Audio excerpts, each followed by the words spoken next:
I will die happy if I never hear the word optimal in the fitness context again. Yes, you want your training to be effective, but this obsession with optimization has turned every gym bro into a data analysis, and it's completely missing the fucking point. For years, every post, every video, every argument has been about what's optimal. Optimal volume, optimal frequency, optimal rest periods. It's created this environment where if you weren't following the most scientifically backed protocol, you were basically pissing away your time. This entire conversation forgets that humans aren't robots. You have preferences, and those preferences matter to whether or not you're half-assing the majority of your sets. I'm so glad someone said it. I was going to make a video about this week, but then I saw this today, so we'll just let Darian's video be a jumping off point. Darian is great. Go give her a follow if you're not already. She's fantastic.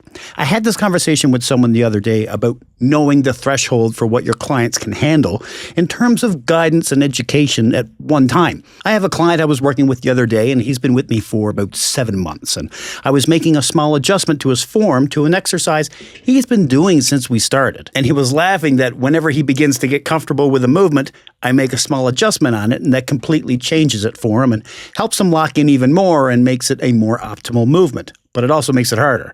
And how I don't give him all this information at one time, but instead I dole it out bit by bit as he's ready for it. You don't learn quantum mechanics your first day in class.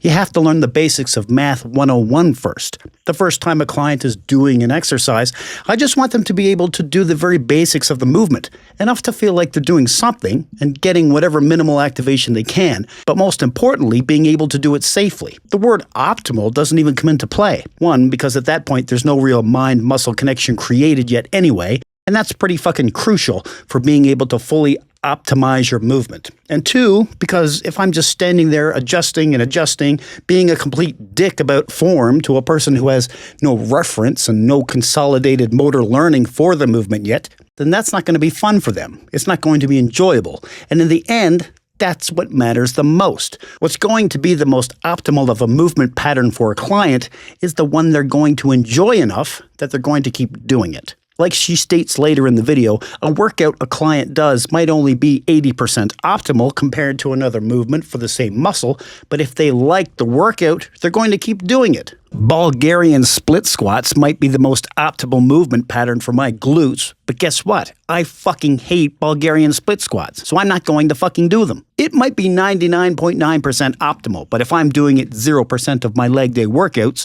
0% of 99.9% is still fucking zero. And let's be honest, this chase for the most optimal movement patterns really only exists for the major gym nerds who breathe and bleed this shit. Not everybody wants to look like I do. A lot of people think I'm too big, and I'm not nearly as optimized as I should be in my workouts. Most people just want to get in shape so they can eat pizza and not drop dead before their kids graduate high school.